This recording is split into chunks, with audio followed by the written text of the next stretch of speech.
Прв ден од примиријето меѓу САД и Иран, а Доналд Трамп веќе се закани дека ќе има жестоки напади ако не се почитува договорот. Американската армија ќе остане на Блискиот Исток, а доколку Техеран не се придржува до планот, војната ќе продолжи. Тоа беше договорено одамна и покрај сета лажна реторика спротивно на тоа нема нуклеарно оружје и Ормудскиот теснец ќе биде отворен и безбеден. Во меѓувреме нашата голема војска се подготвува и одмора, всушност со нетрпение го очекува своето следно освојување. Иранската влада претходно соопшти дека би било неразумно да се продолжат преговорите за траен мировен договор во услови кога Израел ги засилува нападите врз Либан. Иранската делегација вечерва ќе пристигне во Исламабад, каде треба да се одржи првата рунда од разговорите, кои треба да доведат до крај на војната со САД и Израел. Од Техеран сепак порачуваат дека САД не може да очекува прекин на огнот, а во меѓувреме нивниот главен сојузник да изврши масакар. So this time there is a big Овој пат има голема недоверба и мислам дека е јасно зошто Иран не и верува на другата страна. Нашата армија останува подготвена, спремна веднаш да реагира на било какво сценарио. Во меѓувреме прифаќаме преговори за да видиме колку е сериозна другата страна. Примиријето не важи за Либан. Преку 250 убиени и над 1000 повредени за само 10 минути.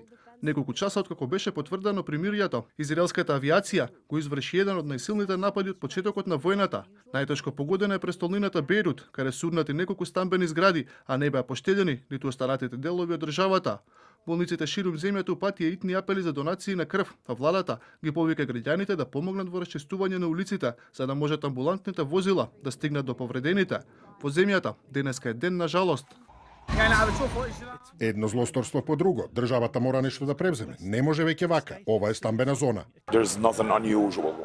Тука веќе нема ништо невообичаено. Тие напаѓаат цивили. Ова е стамбена зграда каде живеат постари луѓе, жени и деца. Носев 3-годишно дете со повреди од шрапнели на главата. Од граѓанската војна не било вака. Ова е мултикултурна населба.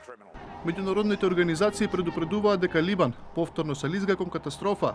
Од Обединетите нации велат дека на новиот напад на Израел е ужасен и светот мора да реагира.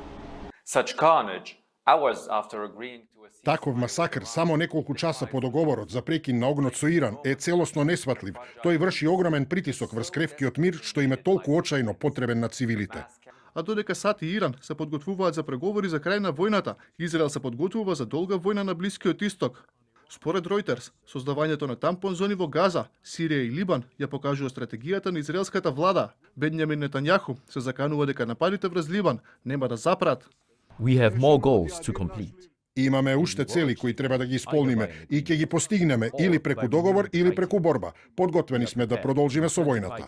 Шпанската влада пак го обвини Израел дека го прекршил меѓународното право и примирието со воздушните напади врз Либан. Шпанија, која е нагласен критичар меѓу западните земји на постапките на САД и Израел на Блискиот Исток, го затвори воздушниот простор за сите летала, вклучени во конфликтот кој Мадрид го нарече непромислен и незаконски.